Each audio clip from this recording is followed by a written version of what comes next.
Hello, hey sweet people, and welcome to another episode of Inglês no Rádio. My name is Foster, and as always, I am here with... Alexia. Hi, everyone. Hey, Alexia, how are you doing? I'm good. What about you? I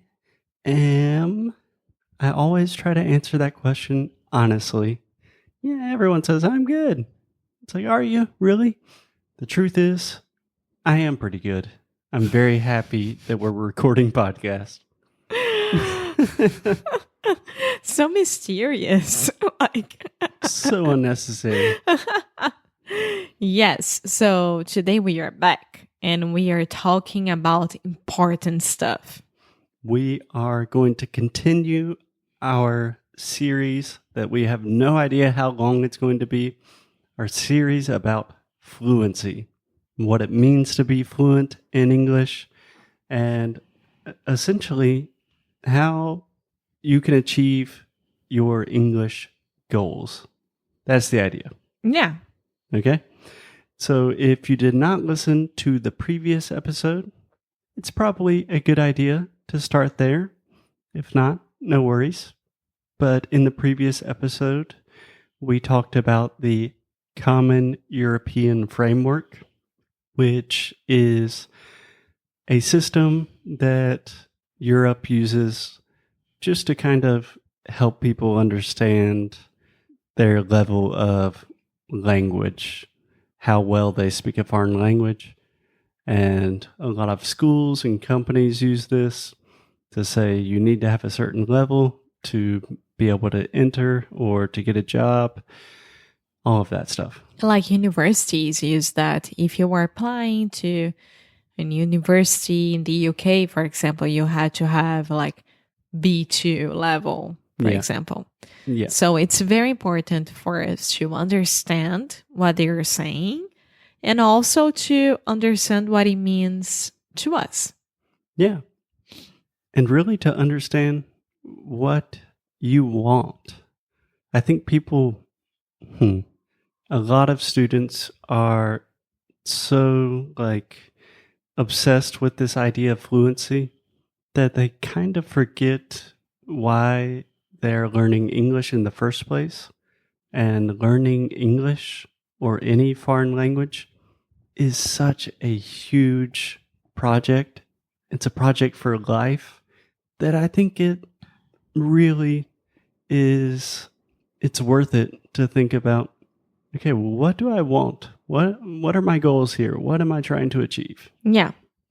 So what do you say about reading all the framework and what they mean? And then we can discuss each one. Yeah, absolutely. Okay, so A1, understand simple conversations, introduce yourself and others, ask and answer questions about personal details, and to interact in a simple way. Excellent. A1, Alexia, can I give you a quick pronunciation correction? Yes. I'm remembering that Twitter that we saw from someone that Foster when he corrects Alexia during her PMS. Yes, you can. Sorry. Someone posted something funny on Twitter one time. Okay, Alexia, can you repeat the phrase, introduce yourself and others? Introduce yourself and others. Others. Others. O som do schwa. Repeat with me. Everyone listening at home, repeat with us. Very lazy sound. Others. It's the same sound like nada. Others. Yes. When you say others and you're making a more open vowel sound, I almost hear otters, which are the cute little... Como é que fala isso em português? É tipo lontra. É uma lontra. Okay, Alexia, what do you think about A1? This is the most basic, the most beginning level that they have. I think that the first step for you to start a conversation and to like know that you are improving is when you are able to introduce yourself and talk about what you do, your family and your country. And I think that's what it's saying right here. Like introduce yourself and others. Nice. And about personal details as well. So I think it's okay. I think it's a pretty good ponto de partida. Yeah, I think it's a great starting point. For me, A1, I think the way most people would describe it is you are a complete beginner. Yeah. Like you understand enough to say, hey, my name's Foster. I'm from the United States. My English no goodie. And it's very basic. Yeah, but don't you think that the way that they are putting here is not as basic as we imagine? That's the thing. I think that you are already like understanding what the other person is telling you and you want to respond and you can get by. You can like be in that situation and understand what's going on. Like 40% of it, more or less. I'm not sure if I agree with that. What do you think about let's read A2 and then we can kind of compare both of the beginning stages. So, A2, you should be able to understand sentences related to areas of most immediate relevance, communicate in simple and routine tasks, describe in simple terms aspects of your background. Aspects. Describe in simple terms aspects of your background. Excellent. So, from my perspective, A1 and A2 are quite similar. So, for me, it makes things a lot more simple just to say, A, we're talking about beginners, right? But if you think about understanding sentences related to areas of most immediate relevance, wow, that is such a complicated... Yeah, I was lost in the middle of this when I was reading, like, understand sentences related to areas of most immediate relevance. Pretty much just understand what's going on. Like, yeah, but they could have written that in a very different way. No. And describe in simple terms aspects of your background. All of this.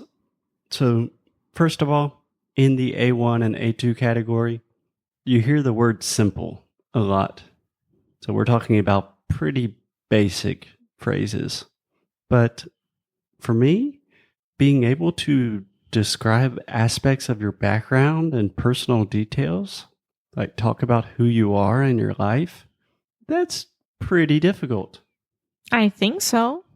Yeah. Especially if you have like a very, very specific job, for example. Imagine talking about that and explaining that. Yeah. Imagine that you are, I don't know, a lawyer that works in Brazil and only deals with like cases of government fraud or something like that. It's like, good Lord, you have to explain all of these technical terms, the intricacies and nuances of Brazil and the government. Meu Deus. So, Alexia, one more thing I want to point out about the beginning stage is we are mainly talking about fluency as your ability to speak, but there's also the part of understanding. And reading. And writing. Yeah. And cultural fluency. Yeah. And facial and physical fluency. there are many, many different types of fluency. I think of fluency more as, a complete package of all of those than just the speaking part. Well, if you think about something that is fluid, like water is fluid. It can go in and out, and it kind of ebbs and flows. Do you know that phrase? Yeah. How do you say? But I'm pretty sure that they don't. How do you say that in Portuguese? I have no idea. Ebbs and flows is what we say, like when the ocean goes in, the tide comes in, and then the tide goes out. É maré alta e maré baixa. Mas em português, eu só falaria: a água vai e vem. Yeah. É vai e vem. Yeah. So just a couple of important tips or suggestions for anyone listening that identifies themselves with A1 or A2. Essentially, if you identify yourself as a beginner, number one, this part of learning English is not going to be fun. You will not understand most things. You will not be able to express yourself like an adult. Essentially, you are returning to childhood. You're like a toddler. A1, A2, toddler. Okay, so should we talk about B? I think we need to dedicate an entire episode to Each part. Yeah, so we'll have beginner, intermediate, and advanced. Okay. But my philosophy of learning a language is that when you are a beginner, if you identify with any of the A1 or A2 framework, that part of the language learning journey is not fun, and your goal should be to advance to the next stage as fast as humanly possible. Okay, with that being said, Do you agree with that? I don't know about as fast as possible, but I want to talk about that on the next episode. Okay, we can do that. Só porque a pressa é inimiga da perfeição. We're not talking about perfection. We're just talking. I think that, yeah, you can go as fast as possible organically. Yeah, of course, as fast as humanly possible. I'm talking about within realistic expectations. People have jobs, families. People are busy, but learning a language is something that requires you making it a priority. Yeah. So the faster, the better. Yeah. The faster you can leave baby stage, the better. That's true. Okay, so in the beginning, you are kind of a baby. So we want that phase to be over as soon as possible. Let's talk about that on the next episode. In the next episode. In the next episode. Thanks, Alexia. As always, keep up the good fight. And lose well. Bye.